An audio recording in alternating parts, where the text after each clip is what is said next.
गणतन्त्र हाम्रो लागि हो, नेताको लागि होइन। नेता माध्यम हो, मालिक होइन। जनताको छोराछोरीको हातबाट किताब खोसेर आफ्नो छोराछोरीलाई PhD को डिग्री दिने द्वन्द्व शिरोमणिहरूले आफ्नै देशमा मेरो चेलीहरू सुरक्षित नहुने, त्यसका लागि हो गणतन्त्र संहिता। हामीले नेता पाल्दिनु पर्ने, त्यो पनि क्विन्टलका क्विन्टल। हामीले फालेको होइन, शब्द सच्याउनुहोस्। नागरिकले फालेको होइन। कसले फाल्यो डाक्टर साहब? जतिखेर राजा राजा हुन्थ्यो र बाँकी जति व्यक्तिहरू मन्त्री हुन्थे ती सबै व्यक्ति गणतन्त्रवादी भएछन्। अहिले हातले ढोग्न पुग्छ, त्यो हातले ताल्चा र साँचो लिएर पुगोस् न। छ हुती। तपाईँ कहिले सुन्नु भएको छ खुमलटारमा 50 जना युवाहरू ताल्चा लिएर पुग्यो भनेर? यो केपी ओलीको र प्रचण्डको विवाद के को विवाद हो? कहीँ सिद्धान्त छ, कहीँ दर्शन छ? काङ्ग्रेस आजको समयमा प्रतिपक्ष हो कि नेकपाको भातृ सङ्गठन हो? जसले जेसुकै भने पनि यो 77 जिल्ला कार्ल मार्क्सले बनाएको होइन, लेनिनले बनाएको होइन, माओ सेतुङले बनाएको होइन। भोलि उनका सन्तान बाटोमा हिँड्दाखेरि जनताले मुखमा थुक्नुपर्ने स्थिति नआओस्।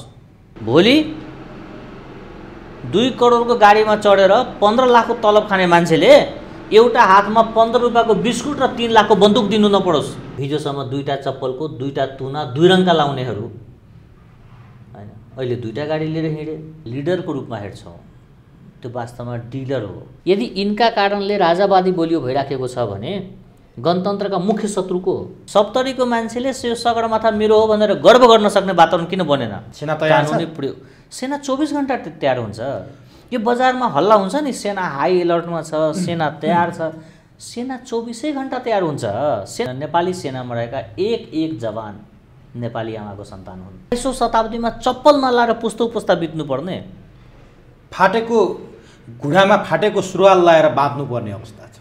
20,000 को जागिरको लागि परिवार छोडेर विदेशिनु पर्ने, माटोको वेदना बुझ्न नसक्ने, माटोको चित्कार बुझ्न नसक्ने, त्यो जति पटक PhD गरे पनि गद्दारै हो। त्यो गणतन्त्र भर्सेस राजतन्त्र हुँदैन। राजा सहितको गणतन्त्र पनि सम्भव छ, जसलाई क्राउन रिपब्लिका भन्छ। जुन जुलुसलाई राजावादी भन्दै हुनुहुन्छ, तपाईँ ढुक्क हुनुहोस्, त्यो राजावादीको जुलुस होइन। त्यो पेट भर्नको लागि जीव बेच्नुपर्ने अवस्थाको निर्माण भएको छ। 8 लाख सदस्यहरूमध्ये 50,000 सदस्यहरू काठमाडौँ आएर यी 6वटै गुटपतिलाई उनकै घरमा घेरेर किन यस्तो गरेको भनेर 24 घण्टा थुनुहोस् त, सबका दिमाग ठेकान लाग्छ। एउटै देशमा रेशम चौधरी जेलमा बस्नु पर्ने, अनि त्योभन्दा धेरै मान्छेको हत्या गरेको पात्र 70 जना सुरक्षाकर्मी लिएर हिँड्नुपर्ने। भोलि यो आक्रोशले सरकार मात्र होइन, दल मात्र होइन, नेता मात्र होइन, व्यवस्था बढार्न सक्छ। यो देश सिभिल वारतर्फ जाँदैछ। म पटक भन्दैछु, केपी ओलीको विरुद्धमा लड्ने होइन, भ्रष्टाचारको विरुद्धमा लड्ने बेला हो। तर सरकार असफल भयो भने केपी ओली मात्रै असफल हुन्छ कि नेकपा असफल हुन्छ? डाक्टर साहब, हार्दिक स्वागत छ। धन्यवाद, नमस्कार। डाक्टर साहबसँग लामो समयको अन्तरालपछि आज फेरि अन्तर्वार्ता गर्ने अवसर जुर्यो। हुन त डाक्टर साहबलाई त्यो अन्तर्वार्तामा कमेन्टहरूमा अथवा मेरो फेसबुकको मेसेन्जरमा पनि डाक्टर ऐराजले ल्याइदिनु पर्यो भनेर तपाईँका शुभेच्छुहरूले धेरै भन्नुभएको थियो र धेरै लामो प्रयासपछि डाक्टर साहबलाई भेट्ने अवसर पनि पाइयो। आज मूलतः डाक्टर साहबसँग म राजनीतिक विषयमै केन्द्रित भएर छलफल गर्नेछु।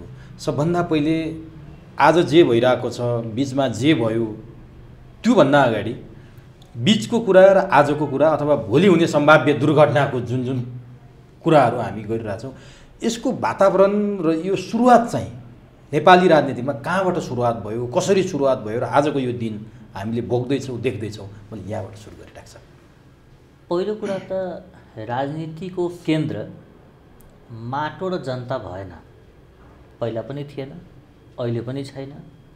र अहिले देखिएका पात्रहरूको कार्यशैली हेर्दाखेरि भोलि पनि नेपाली राजनीतिको केन्द्र नेपाली माटो र नेपाली जनता देखिँदैन। जब राजनीतिको केन्द्र नै जनता र देश हुँदैन, त्यो व्यवस्था टिक्दैन।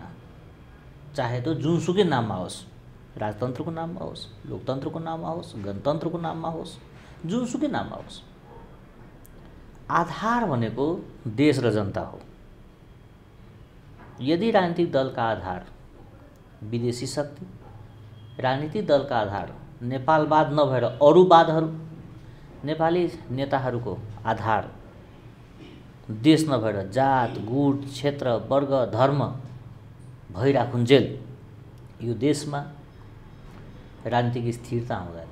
राजनीतिक स्थिरता नहुन्जेल कुनै पनि दल बलियो हुने कुरै हुँदैन। दल बलियो नहुन्जेल व्यवस्था बलियो हुने कुरै हुँदैन। हामी झुक्किएका छौँ, पटक पटक झुक्किएका छौँ। हामीले जसलाई दलको रूपमा हेर्छौँ ती वास्तवमा गुटहरूको समूह हो। हामीले जसलाई लिडरको रूपमा हेर्छौँ त्यो वास्तवमा डिलर हो। हामीले जसलाई सङ्घीयताको रूपमा हेर्दैछौँ त्यो खण्डीकरण हो। हामीले जसलाई राजनीतिको रूपमा हेर्छौँ, व्यवस्थाको रूपमा हेर्छौँ, गणतन्त्रको रूपमा हेर्छौँ, यो सही अर्थमा गणतन्त्र होइन। यो चाहिँ एक शब्दमा भन्ने हो भने यो चाहिँ क्लेप्टोक्रेसी हो, डेमोक्रेसी होइन। यो क्लेप्टोक्रेसी भनेको चाहिँ कतिपय मान्छेहरू अङ्ग्रेजीबाट जानकार हुनुहुन्न। नेपालीमा भन्दाखेरि क्लेप्टोक्रेसीलाई के भनिन्छ डाक्टर साहब? नेपाली डिक्सनरीमा यसको ठ्याक्कै शब्द छैन, तर मिल्दोजुल्दो शब्द भन्ने हो भने चोरतन्त्र हो। चोरतन्त्र भनेको देश जनताको ढुकुटी खाली गराउने, आफ्नो ढुकुटी भर्ने, शहीदको नाउँमा परिवारका सदस्यहरूलाई अगाडि बढाउने, राज्यको साधन स्रोतको दोहन गर्ने, व्यक्तिगत सम्पत्ति थुपार्ने, तर भाषण गर्दाखेरि आकर्षक भाषण गर्ने, भुलभुलैयामा पार्ने, जनतालाई झुक्क्याउने, जनतालाई ठग्ने, यो वा त्यो शीर्षकमा जनतासँग कर लिने र त्यो करको प्रयोग देश र जनताको हितमा नगर्ने, आफ्नो हितमा गर्ने। आफू लागि गाडी किन्ने, आफू लागि सेक्युरिटी राख्ने, आफू लागि देश बाहिर पैसा राख्ने, आफ्नो परिवारका सदस्यहरूलाई उच्च तहमा दिने, आफ्नो घरमा नागरिकता भएका कोही मान्छे बेरोजगार हुनु भएन भन्ने मानसिकतामा आफू बस्ने, तर अर्कालाई भन्दाखेरि राम्रा राम्रा अभिव्यक्ति दिने, राम्रा राम्रा सपना बाँड्ने, जनतालाई नारा दिने, आफूले नगद बोक्ने। अझ अझ अझ भनौँ भने सिनेमामा देखाइन्छ नि डाक्टर साहब, भित्र एउटा रूप हुन्छ, बाहिर समाजसेवी नेता भएर चाहिँ नि जनताको अगाडि भाषण गर्ने र त्यही जनतालाई पछाडिबाट छुरा घोप्ने काम चाहिँ हामीले सिनेमामा हेर्छौँ नि, त्यही हो यो? मैले त देशमै देखिरहेको छु, सिनेमा किन हेर्ने? जीवित रूपमा देखिराखेको छु। गाडी चोरेका मान्छे जेलमा होलान्, 17,000 मान्छे मारेका व्यवस्थामा छ। एउटा नागरिकले कर तिरेन भने उसलाई राज्यले समाउँछ, तर नेताजीहरू त्यति धेरै ठग्नुहुन्छ, मतपत्र तपाईँको घोषणापत्र छापेर जनता ठग्नुहुन्छ, पार्टीको विधान सार्वजनिक गर्नुहुन्छ र त्यो अनुसारको चरित्र नराखेर ठग्नुहुन्छ। हामी फलानु पार्टीभन्दा पृथक हौँ भनेर विरोध गरेर जनतासँग मत लिनुहुन्छ र विजित भएको भोलिपल्टै त्यही पार्टीसँग मिलेर सरकारमा गएर जनता ठग्नुहुन्छ। व्यवस्थाको विरुद्धमा ओर्लिनुहुन्छ र त्यही व्यवस्थाका महत्त्वपूर्ण पात्रहरूलाई आफूसँग राखेर हिँड्नुहुन्छ। ठगी भनेको पैसा मात्र होइन। त्यही भएर जनता ठग्नु नै राजनीति रहेछ, जनता झुक्क्याउनु नै राजनीति रहेछ, देशको दोहन गर्नु नै राजनीति रहेछ भनेर मनोभाव बोकेका हामीले हेर्दाखेरि यो नेता हो भने सोच्ने, तर ऊ विदेशी दलालको भूमिकामा बाँचेका, 10 वर्ष 15 वर्ष 20 वर्ष राजनीति गरिसक्यो, राज्यका ओहदामा बसिसके, तलब लिइसक्यो, तर तपाईँले उहाँलाई भेटेर तपाईँले जीवनमा कुनै एउटा राम्रो काम भनिदिनु न देशका लागि गरेको भन्दाखेरि बोल्न नसक्नेहरू, देश र जनताको हितमा एउटा राम्रो काम गर्न नसक्ने पात्रहरूलाई हामी सबै नेपालीले नेता मानिदिनु पर्नेछ। त्यसकारण यो व्यतिथि आएको हो। तर नि डाक्टर साहबले जति तरिकाले परिभाषित गर्नुभयो, जुन ढङ्गले परिभाषित गर्नुभयो त्यो अकाट्य छ, त्यहाँनिर गलत भयो। यहाँ तपाईँले अलिकति यसरी बङ्ग्याएर बोल्नुभयो भन्ने ठाउँै मैले भेटाएको छैन, आम दर्शकले पनि भेट्याउनुहुन्न।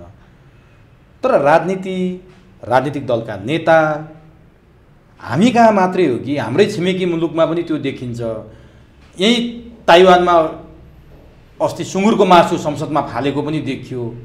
विभिन्न देशमा अब यहाँ चाहिँ आफ्नो घर परिवार हेऱ्यो भने हाम्रै छिमेकी देशमा पनि विरासतको राजनीति भएका, चाहे त्यो भारत होस्, चाहे बङ्गलादेश होस्, चाहे पाकिस्तान होस्, दक्षिण एसियामा त्यो अझ बढी देखियो। यी सबै कुरा छरछिमेकमा पनि छन्। अनि हामी चाहिँ कहाँबाट फरक हुन सकुला र डाक्टर साहब? दरिद्रता र विरासत फरक फरक कुरा हो।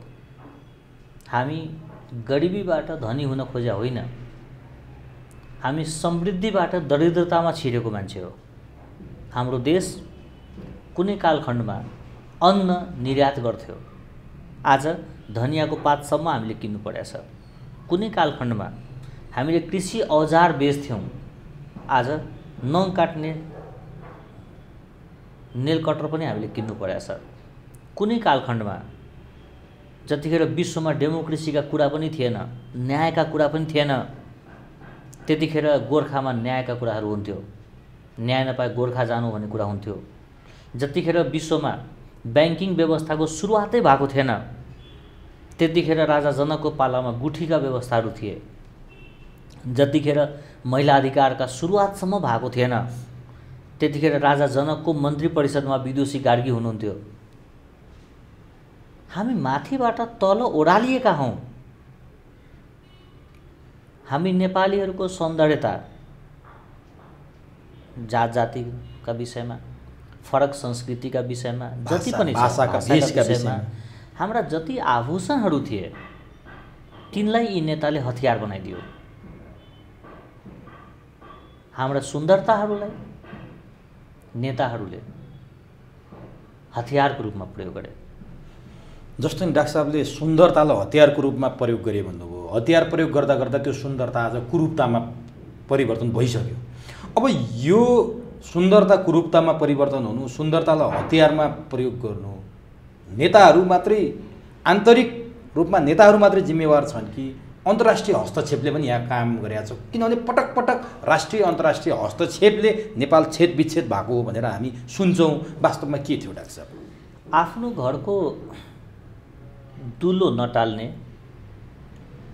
आफै चाहिँ फाइल बोकेर विदेशीको टेबुल कुद्ने, ढाड दुख्यो टाउको दुख्यो भनेर नेपाल बाहिर कुदिराख्ने, अनि मलाई फलानु देशले हस्तक्षेप भयो, फलानुले हस्तक्षेप गर्यो भनेर त्यो तहको बेइमानी मैले बोल्न सक्दैन।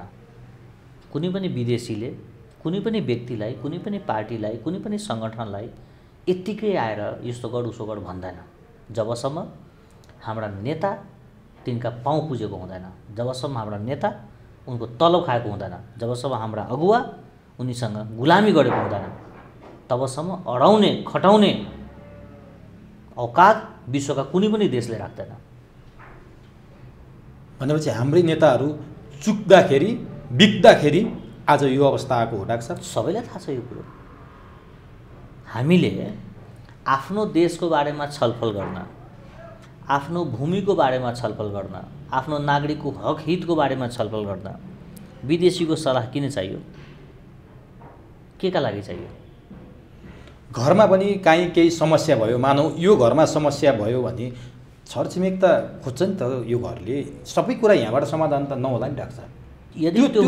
यदि त्यो मुद्दा विदेशीलाई प्रभावित गर्ने खालको छ भने छिमेकीले खोज्छ। जस्तै पर्यावरणको मुद्दा छ भने खोज्छ, ऊर्जासँग सम्बन्धित मुद्दा छ भने खोज्छ, हाम्रो भूगोलमा हाम्रो नेपालीहरूलाई प्रयोग गरेर कुनै छिमेकीलाई दुःख दिने कसैले योजना नेपालमा चलाइरहेछ भने उसले खोज्छ। तर राजधर्म पालन कसरी गर्ने, नेपालमा कुनै पनि जात जाति एकअर्कासँग नलरोस्, आत्मीय सम्बन्ध कायम रहोस्, त्यो कसरी बनाउने, त्यसका लागि विदेशी गुहार्नुपर्छ जस्तो मलाई लाग्दैन। कसलाई प्रधानमन्त्री बनाउने, कसलाई मन्त्री बनाउने, कसलाई पुलिसको आइजिपी बनाउने, त्यो बेला पनि अन्तर्राष्ट्रिय शक्तिहरू हाबी हुन्छन् र उनीहरूकै सरसल्लाहमा हुन्छ भन्छन् डाक्टर साहब। हो, हाम्रा नेता धाउँदो रहेछन्। एउटा प्रधानमन्त्री भइसकेका पात्रहरू एउटा शाखातीत सहसचिव उपसचिव तहका विदेशी कर्मचारी कहाँ बिहानै दिउँसै बेलुकै पुगेर गुलामी गर्ने हो भने उनको नजरमा हाम्रो औकात के हुन्छ? जुन देशको प्रधानमन्त्री विदेशीको सहसचिवको खुट्टा नधोइकन, खुट्टा नछोइकन, टाउको नघोटिकन बाँच्दैन, त्यो कर्मचारीले त्यो देशको उप प्रधानमन्त्रीलाई के सोच्दो होला, मन्त्रीलाई के सोच्दो होला, सांसदलाई के सोच्दो होला, नागरिकलाई के सोच्दो होला। त्यही भएर हाम्रै अगुवा बेइमान छ, विदेशीलाई हामीले के प्रश्न गर्ने? हाम्रै नेता ठग छन्, हामीले विदेशीलाई के प्रश्न गर्ने? व्यवस्थाको दोष हुँदैन। हेर्नुहोस्, विश्वमा सङ्घीयताले देश समृद्ध भएका उदाहरण पनि छन्, सङ्घीयताले देश बर्बाद भएका उदाहरण पनि छ। राजा भएर देश समृद्ध भएका पनि छ, राजा भएर देश बर्बाद भएको पनि छ। त्यही भएर दस्तावेजको दोष होइन, व्यक्तिको दोष होइन, व्यवस्थाको दोष होइन, सञ्चालकहरूको दोष हो। हामी वंशवाद मान्दैनौँ भनेर राजालाई धपाउनेहरू आफ्नै परिवारको 12-12, 15-15 जना मान्छेलाई पदमा राखेको छ। त्यो वंशवाद होइन। राजाको छोरा राजा बन्ला, त्यही भएर हामी वंशवाद मान्दैनौँ भन्नेहरू। राज्यले, सरकारले फलानु व्यवस्थालाई पैसा दिनुपर्छ सञ्चालन गर्नलाई, त्यसो भएर हामीले यो मन पर्दैन भन्नेहरू गाउँ गाउँ, टोल टोल, वार्ड वार्डमा भ्रष्टाचार गरेपछि जनताले के पायो? पहिलाको भन्दा राम्रो भइदिएन भने, पहिलाको भन्दा राम्रो शान्ति, सुरक्षा, सुव्यवस्था भइदिएन भने त्यो व्यवस्थाप्रतिको निराशा बढ्छ। नेपालमा नेताहरूले भरोसा गुमायो। नेपालमा राजनीतिको नाममा जातीय, क्षेत्रीय, वर्गीय र विदेशी गुलामी गरेर नेताहरू मातृभूमिप्रतिको गद्दारी गरे। आज आम नागरिकको जीवन 21औं शताब्दीमा हामी बाँचेका छौँ भन्न पनि लाज भइसक्यो। 21औं शताब्दीमा आयोडिन नभएको नुन खाएर गाउँका गाउँ गलगाड बोक्नुपर्ने, 21औं शताब्दीमा चप्पल नलाएर पुस्तौँ पुस्ता बित्नुपर्ने, फाटेको घुँडामा फाटेको सुरुवाल लाएर बाँध्नुपर्ने अवस्था छ। 20,000 को जागिरको लागि परिवार छोडेर विदेशिनु पर्ने, त्यो पनि गणतन्त्रमा। त्यति मात्र होइन, अझ लाजको विषयहरू भन्छु म। एकातिर हामीले लोक कल्याणकारी राज्यको कुरा गर्छौँ, गणतन्त्रका कुरा गर्छौँ, अर्कोतिर राज्यको लगानीमा रहेको संस्थानहरूले त्यही देशको नागरिकलाई ग्राहक भन्ने शब्द प्रयोग गर्छ। तपाईँ खानेपानीमा जानुहोस्, तपाईँलाई ग्राहक भन्छ, खानेपानीका ग्राहक भनिन्छ। बिजुलीमा जानुहोस्, तपाईँलाई ग्राहक भन्छ, टेलिफोनमा जानुहोस्, तपाईँलाई ग्राहक भन्छ। के हुनुपर्छ डाक्टर साहब? के म ग्राहक हो राज्यको? राज्य मेरो साउ हो कि राज्य र मेरो सम्बन्ध व्यापारिक सम्बन्ध हो? यदि राज्य साउ हो र म ग्राहक हो भने के को लोक कल्याणकारी राज्य हो यो? राज्यले आफ्नो नागरिकलाई ग्राहक भन्ने शब्द प्रयोग गर्ने लाज हुँदैन? सेवाग्राही पो भन्छ त। हैन, अहिले के भन्दैछ हेर्नु न तपाईँ। त्यति मात्र होइन, मेरो घरमा सन्तान जन्म्यो भने म खुसी हुने हो अथवा त किन जन्मिस् मलाई पैसाले भन्ने हो? के गर्नुपर्ने? यसले खुसी हुने हो। तर नेपालमा के छ? बच्चा जन्म्यो, जन्म दर्ता गराउनुस्, राज्यलाई पैसा दिनुस्। किन जन्माइस्? बिहे गर्यो, विवाह दर्ता गराउनुस्, राज्यलाई पैसा दिनुस्। मरेपछि पनि दिनु, मरेपछि पैसा दिनुस् भनेपछि जुन देशमा नागरिक जन्मे बापत पैसा तिर्नुपर्ने, विवाह गरे बापत पैसा तिर्नुपर्ने, मरे बापत पैसा तिर्नुपर्ने, के राज्यको म आम्दानीको स्रोत हो। मैले गरेको कर्म अर्थात् व्यापार, उद्यम, अन्य कुनै व्यवसाय गर्छु भने त्यसबाट म नाफा कमाउँछु भने राज्यले दिने हो। तर म किन जन्म्यो भने राज्यले मसँग पैसा लिने? मैले बिहे किन गरेँ भने राज्यले पैसा लिने? मेरो घरमा मान्छे मर्दा मैले राज्यलाई कर तिर्नुपर्ने? यो हो प्रजातन्त्र, यो हो लोकतन्त्र, यो हो गणतन्त्र। यस्तै कारणले यो गणतन्त्र आज बदनाम भएको, सङ्घीयता बदनाम भएको कारक तत्त्व यही हो। डाक्टर साहबले जति अहिले उदाहरणको रूपमा बोल्नुभयो, अरू त कति अनगिन्ती बेगल्ती छन्। यही कारणले हो डाक्टर साहब कि अरू के अझै केही छ? देशभरिमा अन्तर्राष्ट्रिय स्तरको कतिवटा अस्पताल खुल्यो? एकै दिन 396वटा 15 शैय्याका भवन उद्घाटन भए, शिलान्यास भए। शिलान्यास, सरी मेरो टङ स्लिप भयो, शिलान्यास भए। उद्घाटन होस् है, उद्घाटन होस्। त्यस्ता शिलान्यासहरू यो देशमा धेरै भए छन्। निर्माण सम्पन्न खोइ, काम खोइ। तपाईँले जुन गणतन्त्रको कुरा गर्दै हुनुहुन्छ, आजको समयमा गणतन्त्रका शत्रु यही गणतान्त्रिक नेताहरू हो। अरू कोही होइन। अरू कुनै शक्ति आएर राजावादी शक्तिहरू जो सडकमा नारा लाउँदैछन्, जुलुस गर्दैछन्, हरेक दिन बढ्दो क्रम छ जनताको सङ्ख्या पनि, तिनीहरू होइनन् गणतन्त्रको शत्रु? त्यो असन्तुष्टहरू हुन्। यो व्यवस्थाले राम्रो काम नगरेका कारण असन्तुष्टि देखाएका कुरा हुन्। अराजक उनीहरू होइन, अराजक यिनीहरू हो। यति राम्रो माहौलमा, यति राम्रो व्यवस्थामा, सङ्घीय लोकतान्त्रिक गणतान्त्रिक व्यवस्थामा नागरिक असन्तुष्ट भइराखेको छ। त्यो पनि एउटा दुईवटा होइन, हजारौँको सङ्ख्यामा बढिँदैछ, थपिँदैछ हरेक दिन। देखाउनुहोस् न, यो गणतन्त्र आइसकेपछि युवाहरू विदेशी नै रोक्या हो? रोकिएन। कुनै ठुलो खालको फ्याक्ट्री खुल्यो जहाँ 2-4 हजार 5 हजारले रोजगारी गरोस्? छैन। कुनै अस्पताल खुल्यो? छैन। के महिलाहरू सुरक्षित भयो? छैन। के किसानहरू समृद्ध भए? छैन। यही काठमाडौँमा सिंहदरबार छ, यी भक्तपुरमा कृषि क्रान्ति पुगेन, अनि देशको नाम चाहिँ कृषि प्रधान देश भनेर हुन्छ। काठमाडौँमा सुलभ शौचालय छैन, तर हाम्रो मुलुक खुला दिशा मुक्त घोषणा भइसक्यो। एउटा राम्रो विश्वविद्यालय खुल्यो? न अस्पताल खुल्यो, न विश्वविद्यालय खुल्यो, न सडक भयो, न रेल भयो, न उद्योग भयो। भयो चाहिँ के? नेताजीको श्रीमती मान्य भयो, नेताजीको सालो मन्त्री भयो, नेताजीको छोरा ठेका पायो, नेताजीका आफन्त बेरोजगार भएन, नेताजी समृद्ध हुनुभयो। हिजोसम्म 2टा चप्पलको 2टा तुना 2 रङका लाउनेहरू हैन, अहिले 2टा गाडी लिएर हिँडे। त्यसका लागि हो गणतन्त्र आएको। जनताले पेट काटी काटी मडी मडी दिएको पैसा नेताजीहरूले तलब खाने र गाडी किन्नको लागि हामीले गणतन्त्र ल्याएको हो। गणतन्त्र हाम्रो लागि हो, नेताको लागि होइन। नेता माध्यम हो, मालिक होइन। जनप्रतिनिधिहरू निधिपति भएका कारणले आज देशमा रङ्गभेद, विभेद, हिंसा, भ्रष्टाचार, यो देशका माटो रक्त रञ्जित भएको छ। नागरिकको जीवन नर्क तुल्य भएको छ। यसका लागि यो व्यवस्था परिवर्तन। आफ्नै देशमा मेरो चेलीहरू सुरक्षित नहुने, त्यसका लागि हो गणतन्त्र संहिता। 15,000 20 हजारको लागि देश छोड्नुपर्ने, त्यसका लागि हो व्यवस्था। पहिला भएको भन्दा बढी करको लागि हो व्यवस्था परिवर्तन भएको। हामीले नेता पाल्दिनु पर्ने, त्यो पनि क्विन्टलका क्विन्टल। त्यसो भने नि डाक्टर साहब, अब व्यवस्था परिवर्तनको डाक्टर साहबले, गणतन्त्रले डाक्टर साहबले गाली गर्नु भएन, गणतन्त्रले डाक्टर साहबले कुनै किसिमको अपशब्द पनि प्रयोग गर्नु भएन, तर संस्कारले गरिराख्नु भएको छ। दोष गणतन्त्रमा होइन। अनि राजतन्त्र फालेर गणतन्त्र ल्यायो नि डाक्टर साहब हामीले। राजतन्त्र हामीले फालेको होइन, शब्द सच्याउनुहोस्। नागरिकले फालेको होइन। कसले फाल्यो डाक्टर साहब? 62 को आन्दोलनको उभारले फाल्यो भन्छन् नि त। म तपाईँलाई बताउँ, जति पनि दलहरू 62-63 मा थिए, उनीहरू जनतामा गए।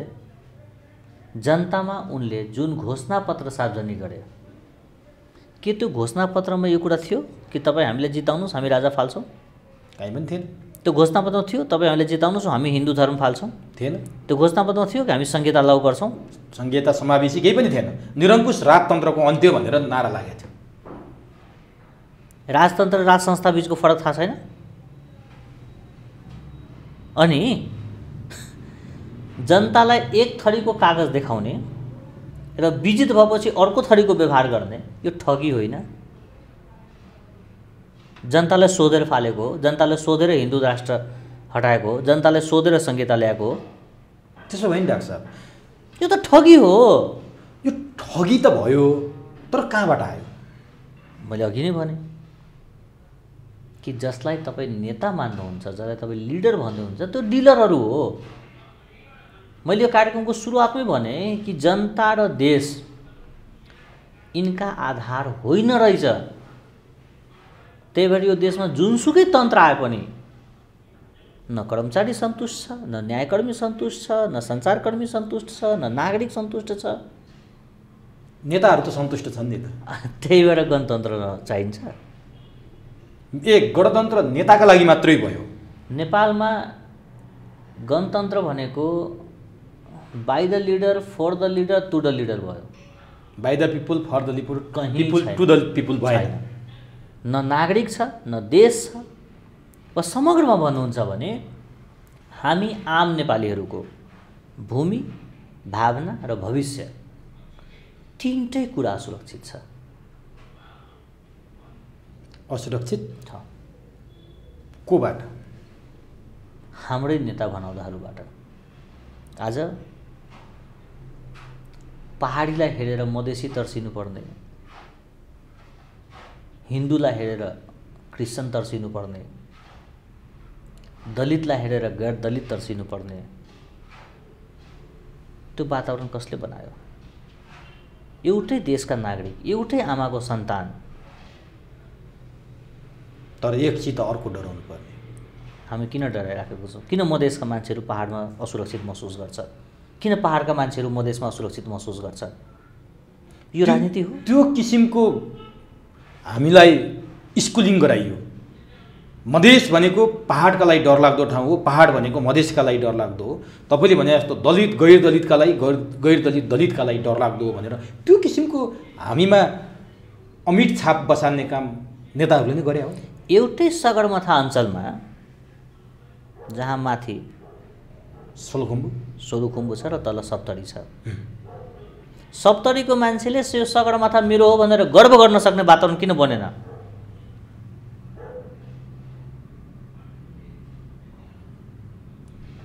सप्तरीमा देवनारायण यादवहरू कुटिँदा सोलुखुम्बुको एउटा शेर्पाको मुटु किन दुखेन? भनेपछि सगरमाथा नेपालीको हो, हरेक नेपालीले गर्व गर्नुपर्ने। सगरमाथाको लोगो हेर्ने बित्तिकै मन शान्त हुनुपर्ने अवस्था किन भएन? किन राज्यको लोगोमा सगरमाथा हालिसकेपछि तल पहाड हाल्नुपर्ने, तल धानको बाली हाल्नुपर्ने, तल मुडेटा हाल्नुपर्ने किन? केही फरक हौ? सबैलाई समेटेको समावेशी बनाउन खोजे होला नि त डाक्टर साहब। सगरमाथा मेरो होइन र? लुम्बिनी तपाईँको होइन? जनकपुर राजविराजको मान्छेको होइन? यो किता काट गर्ने गद्दारहरू जसले देशका भूमिको किता काट गर्यो, देशको भावनाको किता काट गर्यो, नागरिकको किता काट गर्यो।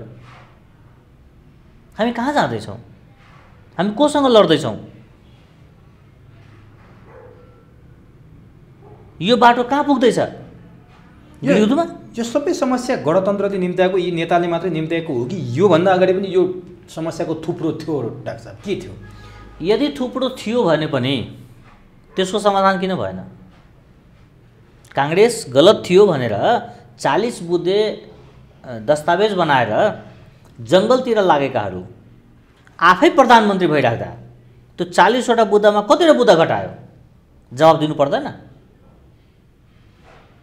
जनताको छोराछोरीको हातबाट किताब खोसेर आफ्नो छोराछोरीलाई PhD को डिग्री दिने द्वन्द्व शिरोमणिहरूले जनतालाई जवाब दिनु पर्दैन? गाउँका विद्यालयहरू बन्द गराएर मास्टरका हातमा हतियार थमाएर आफ्ना सन्तानलाई नेपाल बाहिर पढाउने ती कथित क्रान्तिकारीहरूले जवाब दिनु पर्दैन? जवाब चाहियो। कसले खोज्ने डाक्टर साहब? नागरिकले खोज्ने, मैले खोज्ने। त्यही असन्तुष्टि हो आज सडकमा। स्वाभाविक हो, स्वाभाविक। तर राजा ल्याऊ देश बचाऊ, राजा आऊ देश बचाऊ भन्ने नारा पो गन्किन थाल्यो त डाक्टर साहब। अनि जजलाई इङ्गित गर्नुभयो गणतन्त्रको खिचडी पाक्न ढिलो गर्यो भन्दैमा गोबर खान हतार नगरौँ अब भन्ने के? उहाँहरूको ध्यानै गोबरभन्दा माथि छैन। मान्छे जे खाएको हुन्छ उसलाई त्यही प्रिय लागेको हुन्छ। तपाईँ हामीले कुनै विदेशी डिस दियो भने त्यति टेस्ट लाग्दैन नि। भात दाल बढी टेस्ट लाग्छ, गुन्द्रुकको अचार टेस्ट लाग्छ, नेपाली खाना मनपर्छ नि। हामी विदेश जाँदा पनि नेपाली खाना नै पायो भने सन्तुष्टि हुन्छ नि। हो, जसले गोबर खाएर हुर्केको हुन्छ उनलाई गोबरै मनपर्छ। नागरिकलाई कुकुर भन्ने, नागरिकले उसलाई सुगर भन्दै भने के हुन्छ? विद्वान हुनु र इमान्दार हुनु फरक फरक कुरा हो। माटोको गन्ध बुझ्न नसक्ने, माटोको वेदना बुझ्न नसक्ने, माटोको चित्कार बुझ्न नसक्ने त्यो जतिपटक PhD गरे पनि गद्दारै हो। त्यो जतिसुकै उमेर खाए पनि गद्दारै हो। त्यो जति वर्ष अध्यक्ष भए पनि गद्दारै हो त्यो। जो माटोको पक्षमा काम गर्दैन त्यसको बाँच्नु र नबाँच्नु कुनै अर्थ छैन। त्यसो भयो नि डाक्टर साहब, जस्तो तपाईँले असन्तुष्टि भन्नुभयो, असन्तुष्टि सामान्य रूपमा देखिन्थ्यो। नेपालको राष्ट्रिय झन्डा बोकेको असन्तुष्टिहरू कुना कन्दरामा देखिन्थ्यो केही वर्ष अगाडिसम्म। अब त्यो सङ्ख्या बढ्दैछ, यति बढ्दैछ कि वर्तमान प्रधानमन्त्री केपी शर्मा ओलीको गृह जिल्लामा त उत्पादै मचायो। प्रधानमन्त्रीले भोलि सर्वदलीय बैठक समेत बोलाउनु भयो, राजावादीको जुलुस बढ्यो भनेर। त्यहाँसम्म चिन्ता प्रकट गर्ने बेला भइसक्यो। के साँच्चीकै यो असन्तुष्टिले, अब डाक्टर साहबलाई मैले भन्नै पर्छ, गणतन्त्र भर्सेस राजतन्त्र, यानि कि राजतन्त्रले मकिएको गणतन्त्रलाई गर्ल्याम गुर्लुम ढालिदिने हो? मलाई लाग्दैन। पहिला पनि राजतन्त्रमा पनि राजा प्रधानमन्त्री, राजा गृहमन्त्री, राजा अर्थमन्त्री, राजा सञ्चार मन्त्री हुन्थेन। राजा हुन्थ्यो र बाँकी जति व्यक्तिहरू मन्त्री हुन्थे ती सबै व्यक्ति गणतन्त्रवादी भएको छन्। अहिले राजा नभई हुँदैन भन्ने व्यक्ति वा त्यो दल, त्यो पनि यो गणतान्त्रिक व्यवस्थामा आएर उत्कृष्ट संविधान बनिसक्यो। त्यही भएर गणतन्त्र बाहेक वा गणतन्त्र भर्सेस राजतन्त्र हुँदैन। राजा सहितको गणतन्त्र पनि सम्भव छ, जसलाई क्राउन रिपब्लिका भन्छ। त्यो पनि हुन्छ र सम्भव छ, विश्वमा छ। मार्क्स र लेनिन फरक फरक पात्र हुन्। मार्क्सको विचारमा लेनिनको विचार नमिलेर फरक फरक भयो नि। तर नेपाल आउँदा हाम्रो विद्वानहरूले एकीकृत मार्क्सवाद लेनिनवाद बनाइदियो, माओवाद पनि थप्दियो, पछि थप्यो। विदेशीको पाउँ पूजा गर्ने, विदेशी शक्ति केन्द्र धाउने, विदेशीलाई चाहिँ म अब के गर्ने भनेर सल्लाह लिनुभन्दा त आफ्नै देशका नागरिकलाई सल्लाह लिँदा हुन्छ नि। आफ्नै देशका शक्तिसँग मिलेर अगाडि बढे हुन्छ नि त, हुँदैन र? मार्क्सवाद लेनिनवाद भन्दा त पहिलाकै व्यवस्थाका नायकहरूसँग संवाद गरेर अगाडि बढ्दा भयो। माटो सुहाउँदो राजनीति हुनु पर्यो। तपाईँले जुन जुलुसलाई राजावादी भन्दै हुनुहुन्छ, तपाईँ ढुक्क हुनुहोस्, त्यो राजावादीको जुलुस होइन। त्यो उनीहरूको मागै राजा, त्यो जुलुसमा राजावादी मिसेका होलान् मिसेको। तर त्यो जुलुसै राजावादीको भनेर हजारौँ युवाहरू, हजारौँ सपनाहरूलाई अपमानित गर्ने अधिकार तपाईँसँग छैन। बेरोजगारीको जुन त्राहिमाम स्थिति छ,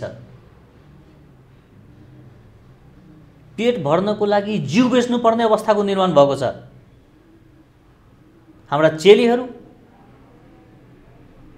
नर्कीय जीवन बाँचिराखेका छन्। नेपालका 90% भन्दा बढी युवाहरू अर्धरोजगारीमा छन्। जागिर खान्छन् तर त्यो तलबले परिवार पालिँदैन। यहाँका कर्मचारीहरू जागिर त खाएका छन्, तर के उसको 25,000ले काठमाडौँमा मेन्टेन हुन्छ? 65,000ले सचिव बाँच्न सक्छ?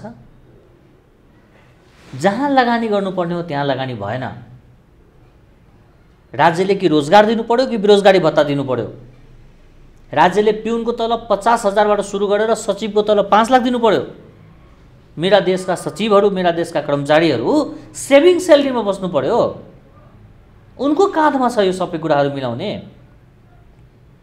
खान पनि नदिने, बस्न पनि नदिने, उठ्न पनि नदिने, भ्रष्टाचार पनि भनिराख्ने। अनि भ्रष्टाचार हुँदा खरदार र सुब्बा समाउने, अरूलाई चाहिँ नसमाउने, यस्तो पनि हुन्छ। त्यही भएर के हुन्छ भने व्यथिति भनेको गणतन्त्र होइन। गणतन्त्रका कारणले यो व्यथिति आएको होइन, गणतन्त्रमा रमाएका अवसरवादी नेताहरूका कारणले आएको। जसले जनताको गल्ती लागि सोचेनन्। नीतिमा होइन, नियतमा रहेछ। त्यही भएर जनता र माटोको पक्षमा नउभिएका तन्त्रहरू टिक्दैन। अब नि डाक्टर साहब, जस्तो सडकको असन्तुष्टि भन्नुभयो नि, तिनीहरूले पात्र परिवर्तन मात्रै खोजे या कुनै विकल्प ल्याएर अगाडि आए त? अब के त्यो कसरी सम्बोधन हुन्छ? यदि सरकारले तिनीहरूको सम्बोधन गर्न सकेन भने डाक्टर साहबले भविष्य के देख्नु भएको छ यो व्यवस्थाको? उनीहरू त गणतन्त्र व्यवस्थामाथि नै धावा बल्ने जसरी आए, अब तिनीहरूले यसै गरी सङ्ख्या बढ्दै जाने, राज्यले देखेको नदेखेको गर्दै जाने, अथवा गणतन्त्रले राजतन्त्रवादीहरू हुन् है भनेर मात्रै सोचिराख्ने। मैले मेरो शब्द करेक्सन गर्न डाक्टर साहबले लगाइसक्नुभयो, त्यो राजावादी होइन ल म भने। तर राज्यले त राजावादी भनेर देखिरहेछ नि त। के हुन्छ अब यो बढ्दै गयो भने? 4वटा गुटभन्दा बाहिर निस्किन नसकेको नेपाली काङ्ग्रेस, 2टा गुटभन्दा बाहिर निस्किन नसकेका नेकपा र 8वटा गुटभन्दा बाहिर निस्किन नसकेका जसपा। तपाईँ सम्झिनुहोस्, यो नेता ठिक छैन भनेर दोस्रो पुस्ताको नेतामाथि जनताले विश्वास गरेन। कति लाजको विषय हो कि त्यही पार्टीमा दोस्रो पुस्ताका नेताहरू छ त जिउँदै। दिने कुरा भइसक्यो त, प्रचण्ड जनताले किन विश्वास गरेन? दिन्छु भनेर उनले देला नदेला छुट्टै कुरा हो। जनताले चाहिँ नेताको विकल्पमा नेता किन मागेन, नेताको विकल्पमा व्यवस्था किन खोज्यो भनेपछि दोस्रो पुस्ताका नेताहरू पनि त्यही पहिलो पुस्ताको नेताहरूको हनुमान रहेछ। जसले पार्टीका नेता सुधार्न सक्दैन उसले व्यवस्था के सुधार्छ? जसले आफ्नो नेतालाई थुन्न सक्दैन, जसले आफ्नो नेतालाई दण्डित गर्न सक्दैन, जसले आफ्नो नेतालाई अब्जस्ट गर्न सक्दैन,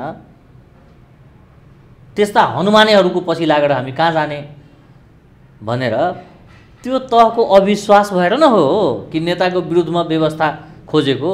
नभए त नेताका विरुद्धमा नेता हुनु पर्थ्यो, नेताको विकल्पमा नेता हुनु पर्थ्यो। आज नेपाली जनताहरू 10वटा युवा नेताहरूको फोटो लिएर तिमीहरू आऊ,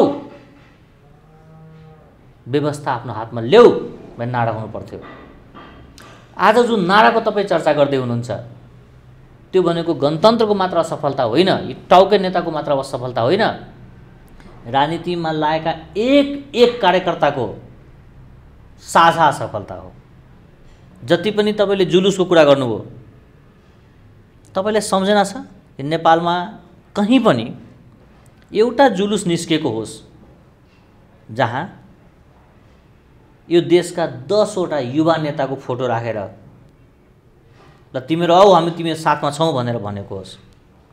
किन पत्याएन जनता? किन पत्याएन हो? किन अविश्वास दोस्रो तहका नेताप्रति? जस्तो उदाहरणै भनौँ न, काङ्ग्रेसमा शेरबहादुर र रामचन्द्रको विकल्पमा तपाईँले भने जस्ता 10जना नेता किन देखिएनन्?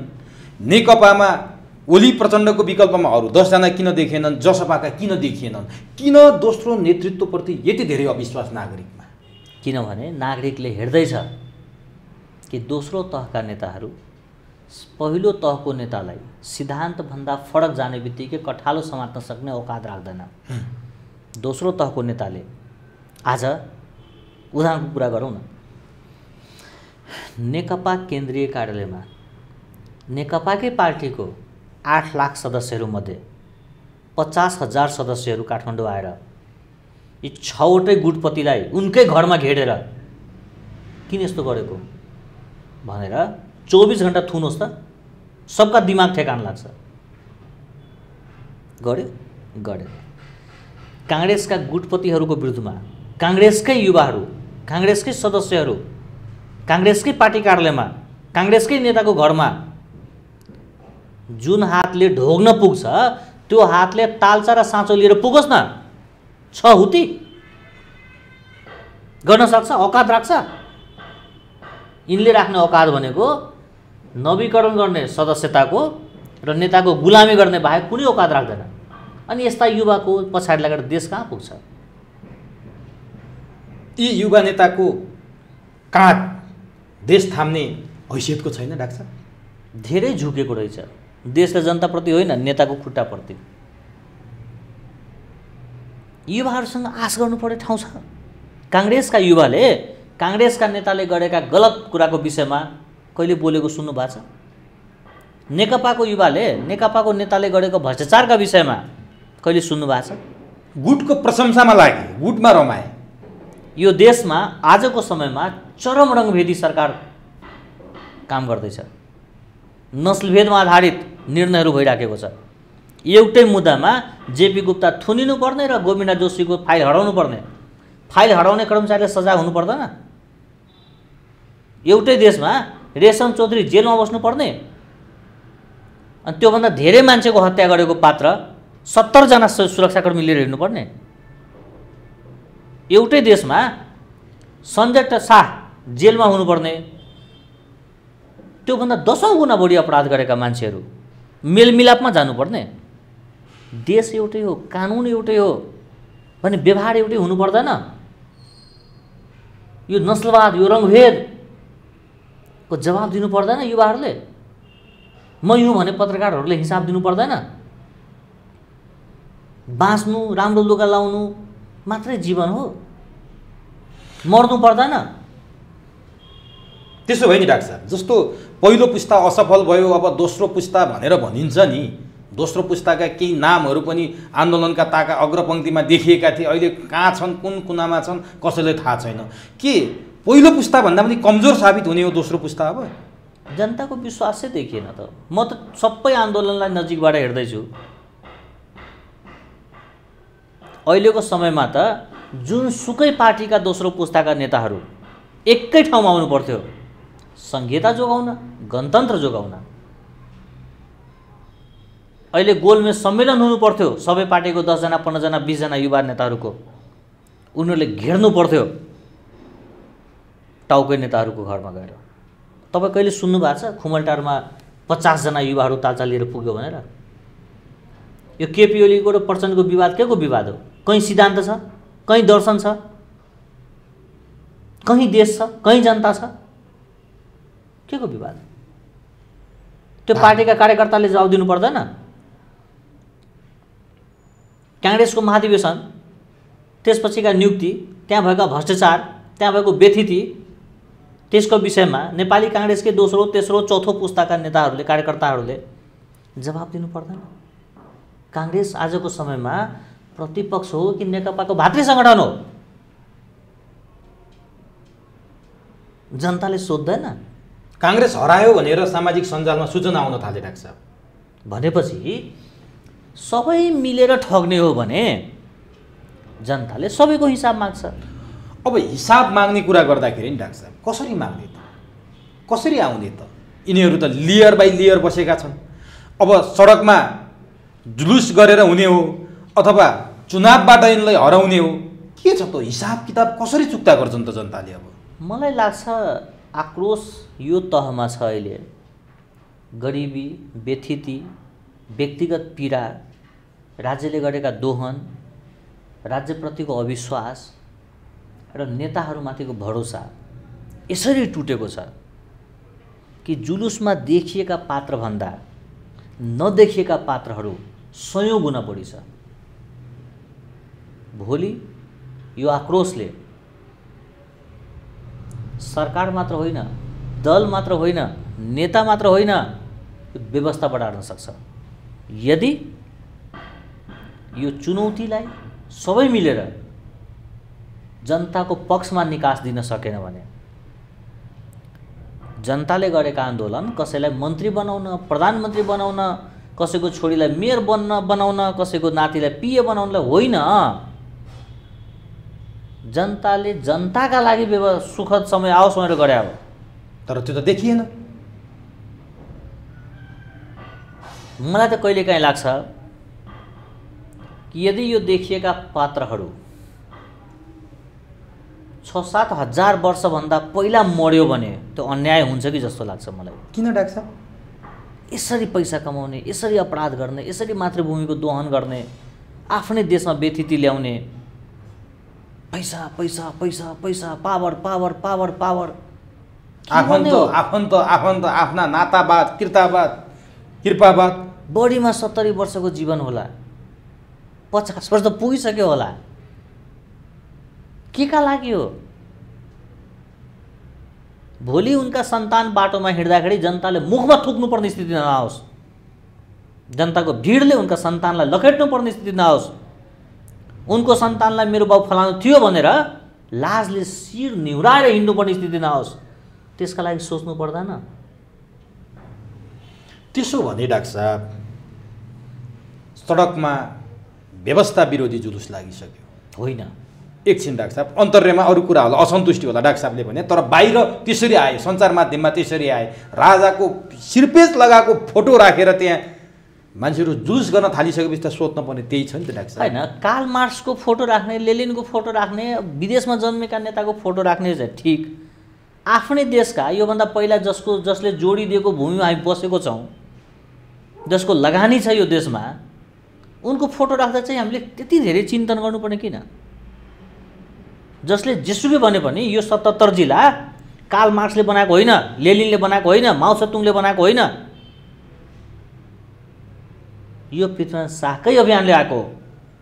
यसमा लज्जाबोध हुनुपर्ने कुरा किन? त्यसो भए गणतन्त्रमा राजा फर्काउनु पर्छ। डाक्टर साहबको म मत त मान्दिनँ। मेरो मत चाहिँ के हो भने यो नेताहरू आजै सुध्रिनुपर्छ। यो नेताहरू दलका लागि, पदका लागि झगडा गर्ने होइन, देश र जनताको लागि सोच्नुपर्ने बेला भएको छ। यो नेताहरू राम्रो गर्न सकेन भने यहाँ तपाईँले भनेको राजतन्त्र आइ पनि हाल्यो भने लामो टिक्दैन। यो देश सिभिल वारतर्फ जाँदैछ। म पटक पटक भन्दैछु, युद्ध हुँदैछ, फेरि गृहयुद्धतर्फ देश जाँदैछ, गृहयुद्ध हुँदैछ। र गृहयुद्धमा त्यसैको सङ्केत हो यो जुलुसहरू त्यो रूपमा परिणत हुने हो। यदि आक्रोशको व्यवस्थापन यो नेताले गर्न सकेन भने, जनताले जुन विकल्प खोज्दैछ त्यो विकल्प दीर्घजीवी हुन सकेन भने यो देश सिभिल वारमा जान्छ। यो जनताले खोजेको विकल्प राजतन्त्र मात्रै होइन, गृहयुद्ध हो। जनताले गृहयुद्ध विकल्प खोजेको छैन। अनि त्यो बढ्दै बढ्दै गयो भने त त्यहाँ जाला नि त डाक्टर साहब। मैले यहाँलाई के आग्रह गर्दैछु भने नेताले यदि जनताका जायज मागहरूलाई सम्बोधन गर्न सकेन, जनतालाई सन्तुष्ट गर्न सकेन भने यो आक्रोशित जनसमुदायले नेतालाई भौतिक रूपमा पनि सुरक्षित रहन दिँदैन। यो व्यवस्था मात्र जाने होइन, नेताहरूको गरिमा पनि जाने हो। यो व्यवस्था मात्र जाने होइन, लामो समयको लागि यो देश अन्तर्राष्ट्रिय क्रीडा स्थलतर्फ जाने हो। भोलि 2 करोडको गाडीमा चढेर 15 लाखको तलब खाने मान्छेले एउटा हातमा 15 रुपियाँको बिस्कुट र 3 लाखको बन्दुक दिनु नपरोस्। के विश्वको इतिहास हामीले पढाएको छैनौँ? जातिको नाउँमा, धर्मको नाउँमा, वर्गको नाउँमा, क्षेत्रको नाउँमा घृणा पैदा गर्ने, राज्यका शक्तिहरूलाई कमजोर बनाउने, राज्यमाथिको अविश्वास बढाउने, न्याय हुन सक्दैन भनेर मान्यता स्थापित गर्ने, आफ्नो सुरक्षा आफै गर भनेर मनस्थिति बनाउने, र त्यो मनस्थितिमा भइसकेपछि एउटा हातमा बिस्कुट र अर्को हातमा बन्दुक दिने हामीले पढेको छैनौँ र? हामी कता जाँदैछौँ? भनेपछि गणतन्त्रमा नेताहरू सुध्रेनन् र गणतन्त्रको विकल्पमा हाइपोथेटिकल क्वेसन गर्दैछु डाक्टर साहब, म गणतन्त्रको विकल्पमा राजतन्त्र आइहाल्यो भने पनि त्यो पनि सुरक्षित हुनेवाला छैन। गणतन्त्र राजतन्त्र भाइस भर्सा होइन। गणतन्त्र राजतन्त्र फरक होइन। जसरी गणतन्त्रमा काङ्ग्रेस अटाउँछ नि, गणतन्त्रमा राप्रपा अटायो नि, गणतन्त्रमा सद्भावना अटाएको थियो नि, गणतन्त्रमा जसरी दलहरू अटाएका थिए त्यस्तै गणतन्त्रमा राज्यका अरू शक्ति पनि अटाउन सक्छ। अरू शक्ति भने राजा पनि अटाउन सक्छ भन्नुभयो। सबै एक नागरिक अटाउनुपर्छ, राजा मात्र किन। गणतन्त्रमा एक नागरिक अटाउन सक्नुपर्छ। अटाएको छैन अहिले। गणतन्त्र वा प्रजातन्त्र भनेको यो कुनै पनि देशमा यो समूह बाहेक भन्ने हुँदैन। वैचारिक स्वतन्त्रता गणतन्त्रको आभूषण होइन। गणतन्त्रमा विचारमाथि बन्देज लाउनुपर्छ र। तर निषेधित क्षेत्र घोषणा गर्यो त सरकारले, राजावादीहरूले जुलुस गर्न, राजावादी फेरि भने राख्छ म फेरि जसले असन्तुष्ट समूहहरूको जुलुस आउँदा होइन, न्याय कुरा गरौँ न। एउटै देशमा अखण्ड सुदूरपश्चिमको नारा लाउने, एउटै देशमा स्वतन्त्र लिम्बुवान, स्वतन्त्र खुम्बुवान, स्वतन्त्र मधेसको नारा लाउने चाहिँ पच्यो। किन पच्यो भने गणतन्त्र थियो, सबैको विचार हामीले सम्मान गर्छौँ भने जन्मेको 30 वर्ष 40 वर्ष मात्रै राजनीतिकको रूपमा सक्रिय भएका पात्रहरूलाई राज्यले पचाउन सक्ने, ती पुरानो लिगेसी भएका, जसले जोडिदिएका भूमिमा हामी बसिराखेको छौँ, त्यो शक्तिलाई हामीले किन नपचाउने? एभ्री वान इज सेम बोट हुनुपर्छ। मार्क्सवाद बोक्नेहरूले पृथ्वीनारायण शाह पनि बोक्नुपर्छ, लेनिनवाद बोक्नेहरूले यो देशमा रहेका थापाहरू, राणाहरू, बस्नेतहरू जसको यो देशमा लगानी छ सबैलाई बोक्नुपर्छ। त्यो भयो भने गणतन्त्र सुरक्षित छ, देश सुरक्षित छ। डाक्टर गणतन्त्रलाई सुरक्षित राख्नको लागि यो देश निर्माण गर्ने काजीहरू, राणाहरू, राजाहरू वा जो छन् जसको यो राष्ट्र निर्माणमा कुनै न कुनै रूपबाट भूमिका छ, हरेक पात्रले गर्व गर्न सक्ने, हरेक पात्र सुरक्षित हुने, सबैको योगदानको कदर हुने व्यवस्था गणतन्त्र हो। राणा शासनलाई गाली गर्ने, उनकै देशमा बसेर पृथ्वीनारायण शाहलाई गाली गर्ने यो गणतन्त्र होइन। त्यसकारण असुरक्षित भएको हो अहिले गणतन्त्र। अब नि डाक्टर साहब त्यसो हो भने गणतन्त्रको विरुद्ध असन्तुष्ट समूहहरू देशव्यापी आइसके, त्यो सबैलाई थाहा छ, देखिरहेछौँ। आज गणतन्त्रका रक्षा कवच भएर बसेकाहरूलाई पनि त्यो चिन्ता भइसकेको छ। तर त्यही बेला हिजो गणतन्त्रको लागि एउटै मोर्चामा लडेका नेपाली काङ्ग्रेस र नेकपा आज आरोप प्रत्यारोपमा उत्रेका छन्। काङ्ग्रेसका वरिष्ठ नेता रामचन्द्र पौडेलले यो गणतन्त्रलाई कोही कसैबाट खतरा छ भने केपी ओलीबाट खतरा छ। केपी ओली हिजो यो गणतन्त्रको लागि लडेका होइनन्, एउटा व्यक्ति हत्यामा जेल परेका हुन् 14 वर्ष भनेर त्यो किसिमको आरोप लाउनु काङ्ग्रेसले, 29 गते आन्दोलन घोषणा गर्नु सरकार विरुद्ध, अर्कोतिर असन्तुष्ट समूह आउनु, गणतन्त्रमा कोबाट खतरा छ डाक्टर साहब? अब भनिदिनुहोस्। किनभने गणतन्त्र ल्याउने शक्तिहरू नै आरोप प्रत्यारोपमा उत्रिन थालिसके। कुनै समयमा राजदरबारमा रहेका घोडा चढ्न नदिएका रिसमा काङ्ग्रेसी भएका धेरै मान्छेहरू थिए। घोडा चढ्न दिएन, म काङ्ग्रेसी हुनु पर्यो भनेर लागेकाहरू धेरै थिए।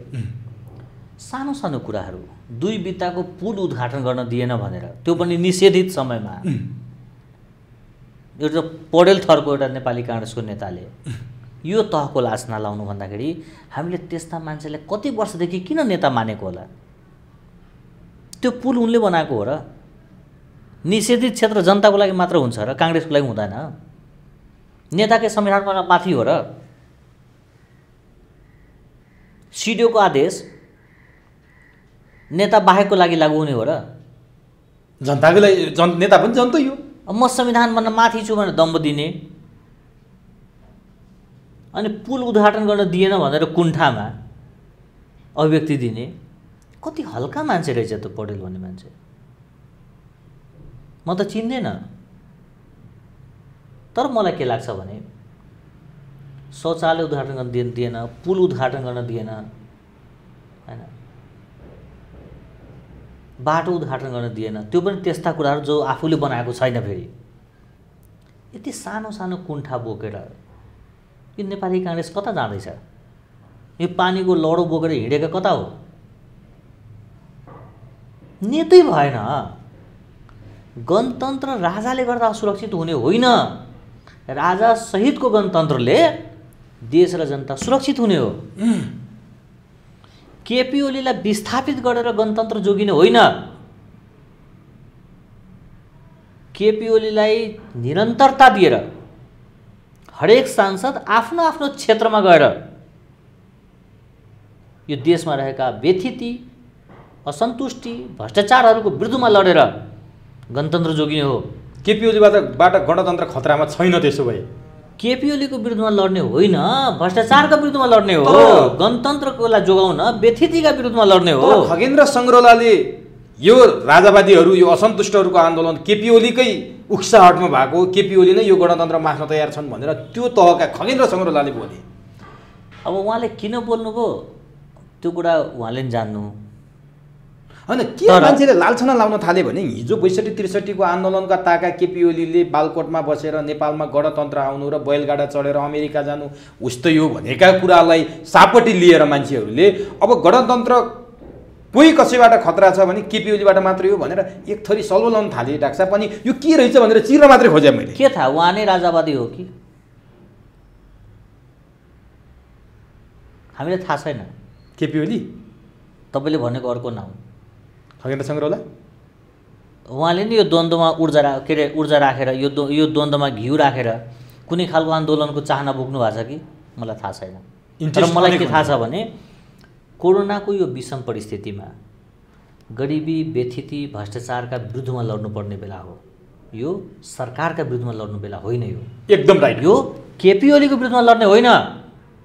भ्रष्टाचारको विरुद्धमा लड्ने बेला हो यो। तर केपी ओलीले ट्रान्सपरेन्सी इन्टरनेसनलकै रिपोर्ट अस्वीकार गरिदिनु भयो, साथै दिनु भएन, म भ्रष्टाचारलाई हेर्न पनि सक्दैन, भ्रष्टाचारलाई म चिन्दा पनि चिन्दैन भन्ने केपी ओलीले दक्षिण एसियाकै 1 नम्बरमा परेको नेपाल, जो अरूले स्वीकार गरिसके अरू राष्ट्रहरूले, केपी ओलीले अस्वीकार गरिदिनु भयो मन्त्री परिषदबाट। ट्रान्सपरेन्सी इन्टरनेसनलका नेपालमा रहेका पात्रहरू कुन पार्टीको छ पहिला त्यो पत्ता लगाउनु भयो भने मैले यो कुरामा भन्न मलाई सजिलो हुन्छ। त्यो सत्य कुरा हो। यहाँ त के हो भने विदेशी आइएनजिओहरूमा ड्राइभिङ सिटमा बस्नेहरू कोही काङ्ग्रेसका छन्, कोही एमालेका छन्, कोही माओवादीका छन्, कोही अरू दलका छन्। उनी व्यक्तिगत रूपमा रहेका कुण्ठाहरू पनि बढाउँछ, एउटा कुरा। दोस्रो कुरो के हो भने ट्रान्सपरेन्सी इन्टरनेसनल भनेका हिन्दूहरूको वेद सरहको संस्था होइन। उनले आफ्नो धारणा ल्याए, अस्वीकार किन गरे त्यो सरकारले जानुहुन्। तर मेरो बुझाइमा यो विषयमा समय खर्च गर्नुपर्ने होइन, त्यो जोगिएको समय बरु भ्रष्टाचार घटाउनेतर्फ लाग्ने, त्यो जोगिएको समय चाहिँ देश र जनताको तर्फ लाग्ने। मलाई त कहिलेकाहीँ लज्जा हुन्छ, एउटा व्यक्ति कुनै कालखण्डमा प्रधानमन्त्री बन्यो भनेपछि उनका नामको अगाडि सम्माननीय शब्द लाग्छ। सम्माननीय शब्द लागिसकेका व्यक्तिहरू त्यो जातको, क्षेत्रको, वर्गको, दलको मान्छे होइन, देशको मान्छे हो। देशको मान्छे भइसकेका पात्रहरू देशका लागि सोच्नु पर्दैन। यी पूर्व प्रधानमन्त्रीहरू बथान बनाएर एउटा प्रधानमन्त्रीको विरुद्धमा समय खर्च गर्ने हो र भने। तर अब केपी ओलीलाई नेकपामा साँच्चीकै अप्ठ्यारो पारे जस्तो लाग्यो नि डाक्टर साहब। जस्तो स्थायी कमिटीको बैठकमा उहाँ जानु भएन, पत्र पठाउनु भयो, सारा अब दुईटै प्रस्ताव, अध्यक्षका प्रस्तावहरू त्यहाँ पुगे। अल्पमतमा परेपछि त केपी ओलीले त एउटा पद त छोड्न पर्ला, अथवा दुईटै छोड्न पर्ने स्थिति पनि होला। केपी ओली साँच्चीकै अप्ठ्यारोमा पर्नु भयो, विकल्प के छ अब केपी ओलीको? म यहाँ प्रवेश गरेँ। तपाईँ ढुक्क हुनुहोस्, केपी ओलीले दुईटा मध्ये कुनै पद छोड्दैन। किनभने जुन द्वन्द्वको सुरुवात को बीजारोपण नै गलत हो। मैले अघिदेखि भन्दैछु कि यो समय भनेको राजनीति गर्ने समय होइन, यो समय भनेको दलीय द्वन्द्व गर्ने समय होइन, यो समय भनेको सरकारका विरुद्धमा लड्ने समय होइन। यो समय भनेको जनतालाई ढाडस दिने, जनताको आत्मबल बढाउने, जनताको पक्षमा उभिने, भ्रष्टाचारका विरुद्धमा लड्ने, जनताहरू व्यवस्थाप्रति असन्तुष्ट नहोस् भन्ने चाहने।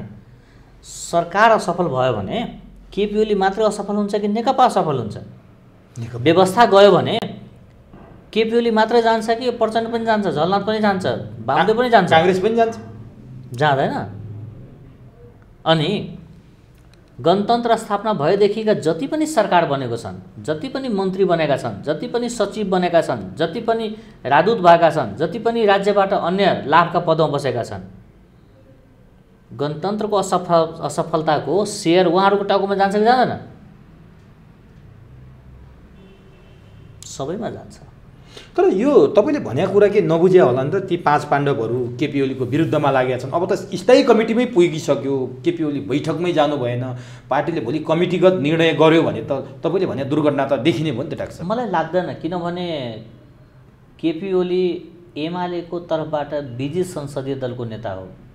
उनलाई संसदीय दलको नेता बनाउन माओवादीले मत दिएको थिएन र पार्टी एकीकरण भएपछि संसदीय निर्वाचन भएको छैन। तर जसले मात्रै दिएको छैन उसले कुनै पनि रूपबाट त्यहाँ दुःख दिन सक्दैन। तर माधव नेपालहरू त छन् नि त त्यहाँ, प्रचण्डसँगै छन् माधव नेपाल, झलनाथ, वामदेव। अब माधव नेपालजी, झलनाथजी, वामदेवजीको कुरा गर्नुहुन्छ भने उहाँ सबै टेस्टेड हुन्, ट्रस्टेड होइनन्। उहाँहरू आफू प्रधानमन्त्री हुँदा के गर्नुभयो जनताले सोध्दैन, उहाँलाई पनि सोध्छ नि। केपी ओली राष्ट्रपतिसँग निरन्तर भेटघाटमा हुनुहुन्छ, त्यो स्वाभाविक हो। एउटा प्रधानमन्त्रीले राष्ट्रपति भेट्नु त्यसमा कुनै मान्छेले असहज मान्नुपर्ने अवस्था पनि छैन। तर बाहिर आउँदाखेरि कुराहरू कसरी आउँछन् भने अलिकति केही न केही तयारी छ। केपी ओलीले केही न केही राजनीतिक दुर्घटना घटाउँदै हुनुहुन्छ। उहाँ हार मान्ने अथवा कसैको खटनपटन सहेर बस्ने मान्छे होइन, उहाँले केही गरिहाल्नुहुन्छ। उहाँले लेखेको पत्रमा पनि त्यो आशय छ, म सत्यसँग लड्दैन तर झुटोले छोड्दैन भन्नुभएको छ उहाँले। भनेपछि के देख्नुहुन्छ सम्भावना? केपी ओलीले कुनै खतरनाक तयारी गर्दै हुनुहुन्छ? पार्टीभित्रै प्रतिपक्षको भूमिकामा रहेका पात्रहरू चिसो पानीले नुहाउनुको विकल्प छैन। उहाँहरू तत्क्षण सरकारका विरुद्धमा लागेका देखिए पनि वास्तवमा उनीहरू गणतन्त्रका विरुद्धमा रहेछन्। यिनकै गतिविधिका कारण सरकारले काम गर्न सकिराखेको छैन। यिनकै दिनका बैठकका कारण सरकारको ध्यान देश र जनतातर्फ छैन। यिनले केपी ओली मात्र कमजोर गरे होइन, यिनी पार्टी पनि कमजोर गर्दैछन्, गणतन्त्र पनि कमजोर गर्दैछन्, संघीयता पनि कमजोर गर्दैछन्, जनताको आस्था पनि कमजोर गर्दैछन्। त्यही भएर केपी ओलीमा रहेका कमजोरीहरूलाई बाँकी साथीहरूले सुधार्नुपर्छ। दोषमुक्त कोही हुँदैन, तर यो समय ठिक हो कि होइन दलीय शुद्धताका लागि? जब गणतन्त्रमाथि नै प्रश्न उठिसक्यो त्यतिखेर दलीय शुद्धतामा लाग्ने कि गणतन्त्र जोगाउनेतर्फ लाग्ने? संघीयतामाथि प्रश्न उठिसक्यो, संघीयता राम्रो हो भनेर साबित गर्नतर्फ लाग्ने कि गुटको बैठक गर्नतर्फ लाग्ने? यो देखिएका मुभमेन्टहरूले तपाईले भनेको शब्द मैले सापट लिने हो भने नेकपामा रहेका यी द्वन्द्व उद्यमीहरूको साझा प्रयासबाट राजाको शक्ति वा राजावादीहरूको शक्ति बलियो भएको होइन। यदि यिनका कारणले राजावादी बलियो भइराखेको छ भने गणतन्त्रका मुख्य शत्रु को हो? भन्नै परेन। त्यो देश द्वन्द्व उन्मुख छ। यो बेलामा हामी सबै मिलेर गणतन्त्र जोगाउनुपर्छ। अब सबै मिलेर यो ढाँचा सबै मिलेर गणतन्त्र जोगाउनुपर्छ डाक्टर साहबले भनेको कुरामा यति बेला यो गर्न जरुरी थिएन, त्यो पनि सत्य छ। तर गणतन्त्र जोगाउनु पर्ने बेला नेकपा भित्रै चार मुख फर्केका छन्। गणतन्त्रको सहयात्री काङ्ग्रेसले 29 गते आन्दोलनको घोषणा गरेका छ, राजावादीहरू सडकमा छन्, उपेन्द्र यादव 10 प्रदेशको कुरा गर्दैछन्। यी सबै हेर्दाखेरि तपाईँले भने जस्तो पिपुल्स वार नजिक आएको हो। सुरुमा नेताहरूले राजनीतिक दृष्टिकोणबाट सामूहिक आत्महत्याको तयारी गर्दैछ, त्योभन्दा अरू छैन। अब नि डाक्टर साहब अलिकति म परराष्ट्र नीतिमा जान्छु। सरकारले हिजो मात्रै परराष्ट्र नीति सार्वजनिक गरेको छ। डाक्टर साहबले त्यो अध्ययन गर्नुभएको छ छैन? त्यो के माइलस्टोन साबित हुने सम्भावना देख्नुहुन्छ? नेपालको अहिलेको जुन कूटनीति दक्षिण उत्तरतिर अलि सन्तुलन कायम भएन भनेर हल्ला चलिरहेको बेला त्यसले नयाँ आयाम ल्याउला? मैले पूर्ण रूपले अध्ययन गर्न सकेको छैन। हजुर। तर मेरो बुझाइ के हो भने परराष्ट्र नीति हाम्रो परिवर्तन हुनुपर्छ। हामी समदूरीको सिद्धान्तमा बस्ने होइन, हामी समसामिप्यताको सिद्धान्तमा बस्ने हो। दोस्रो कुरो के छ भने हामी कहाँ कुनै पनि नीति नराम्रो छैन। काङ्ग्रेसको विधान पढ्यो गजब राम्रो, नेकपाको विधान पढ्यो गजब राम्रो, कमल थापाजीको कुरा पार्टीको विधान पढ्यो गजब राम्रो। तर पात्रहरूको ड्राइभिङ स्किल हेऱ्यो कहीँ तालमेल हुँदैन। निर्वाचन पार्टीका घोषणापत्रहरू पढ्नुहोस् कसको नराम्रो छ, कसको नराम्रो छ। त्यही भएर नीतिको दोष छैन, त्यसलाई ड्राइभ गर्ने पात्रहरू भोलि कस्ता खालका हुन्छन् त्यसमा भर पर्छ। अब यो मैले किन जोडेँ डाक्टर साहबले भने त्यो एकदम तत्काल हिजो मात्रै भएको थियो। अर्को कुरा यहाँ यहीसँग जोड्नलाई जस्तो केही दिन अघि मात्रै भारतका गुप्तचरको प्रमुखको भ्रमणको विषयलाई अनेक रूपमा लिइयो। प्रधानमन्त्रीसँगको भेटघाटलाई पनि अनेक लालछन्दा प्रचण्ड स्वयंले लाएपछि दूतको रूपमा भनेर सरकारले व्याख्या पनि गर्यो। त्यसपछि नरवाणेको भ्रमण भयो, भारतका विदेश सचिवको भ्रमण भयो। ती सबै भ्रमण सँगसँगै चिनिया रक्षा मन्त्री पनि आए। रक्षा मन्त्रीको भ्रमण चाहिँ अलिकति रोचक तरिकाले ल्याइयो। डाक्टर साहबलाई कस्तो लाग्छ त्यो रक्षा मन्त्रीको भ्रमण एउटा सेनापतिको भ्रमणको रूपमा थियो कि नेपाल सरकारको राजकीय भ्रमण थियो कि नेपाल सरकारले बोलाएको राजकीय भ्रमण थियो कि त्यसलाई अलिकति अप्ठ्यारो मानिरहेछन् मान्छेले। जस्तो एयरपोर्टमा गृहमन्त्री लिन जानुभयो, विदायी गृहमन्त्रीले गर्नुभयो, तर रक्षा मन्त्रीको उठबस बहुसङ्ख्यक समय तपाईँको आर्मीको हेडक्वार्टर भद्रकालीमा बित्यो। यो अलिकति रोचक भएन र डाक्टर साहब? म परराष्ट्रको विद्यार्थी होइन, तर मेरो सामान्य बुझाइ के हो भने मन्त्रीले एयरपोर्टमा लिने र पुर्याउने र सेनापतिले त्यो पात्रसँग बैठक गर्ने भनेपछि हाम्रा छिमेकीको नेताहरूमाथिको कुन तहको अविश्वास रहेछ भन्ने कुरा देखायो। अर्को हाम्रो छिमेकीले पनि बुझिसके कि नेपालमा थाई शक्ति वा विश्वास गर्ने लायकको शक्ति वा जनताको नजरमा अहिलेसम्म देश हितमा रहेको शक्ति सिने रहेछ भन्ने कुराको साबिती उनका भ्रमणले पनि गर्यो। दोस्रो नेपाललाई चाहिँ चीनले कुन तहमा हेर्दैछ त्यसको सङ्केत पनि गर्यो र समग्रमा बुझाइ के हो भने हाम्रा पाहुनाहरू आउँछन् जान्छन्, त्यो सामान्य हो, सामान्य कुरा हो, आउनु पनि पर्छ हाम्रा पाहुनाहरू। हामी चाहिँ कता जाँदैछौँ त्यो महत्त्वपूर्ण हो। त्यो महत्त्वपूर्ण। अब नि हो यही अन्तिममा एउटा प्रश्न सोध्छु डाक्टर साहबलाई, विदेशी शक्तिहरूले नेपालको थाई शक्ति विश्वास गरेको कि राजै थियो पहिला कि अब सेनै भयो भनेर बहस कहीँ कतै सुनेको छु मैले।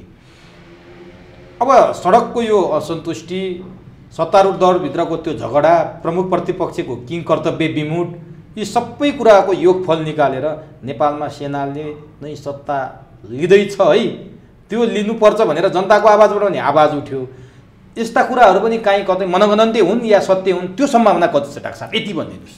जबसम्म नेता खेलिरहन्छ, दल खेलिरहन्छ, गुट खेलिरहन्छ, विदेशी एजेन्सी र नेपाली राजनीतिक दल खेलिरहन्छ, सेनाले चासो लिँदैन। जब उनका दलको खेल हाम्रो माटोलाई असर गर्छ, हामीलाई विखण्डनतर्फ लान्छ, जब नागरिक असुरक्षित हुन्छ, जब देश नै असुरक्षित हुन्छ भने देशको अखण्डताको जिम्मा कानुन सम्मत रूपमा सेनाले पाएको छ र सेनाले त्यो निर्वाह गर्नुपर्छ। समय आएको हो के देख्नुहुन्छ, सङ्केत केही मिलेको छ त्यस्तो? नेताहरूले समय दिन्छ भने संविधान प्रदत्त सेना तयार छ? सेना 24 घण्टा तयार हुन्छ। यो बजारमा हल्ला हुन्छ नि, सेना हाई एलर्टमा छ, सेना तयार छ, सेना 24 घण्टा तयार हुन्छ। सेना हर समय हाई एलर्टमा हुन्छ। तर राजकीय सत्ताको लागि मलाई लाग्दैन कि सेना त्यतापट्टि अहिले चासो देखाएको छ। तर त्यो दिन नआउला। तर मातृभूमि नै सङ्कटमा गयो भने सेना मौन बस्दैन, किन नेपाली सेनामा रहेका एक जवान नेपाली आमाको सन्तान हुन्। हस् डाक्टर साहब, समय दिनुभयो। धेरै दर्शकको रोजाइमा हुनुहुन्थ्यो डाक्टर राजेश ऐराज। आज आम दर्शकका लागि त्यो तिर्खा, त्यो प्यास मेटाइदिन सानोतिनो प्रयास गरे, समय दिनुभयो, यसको लागि डाक्टर साहबलाई हार्दिक धन्यवाद। नमस्कार सबैलाई।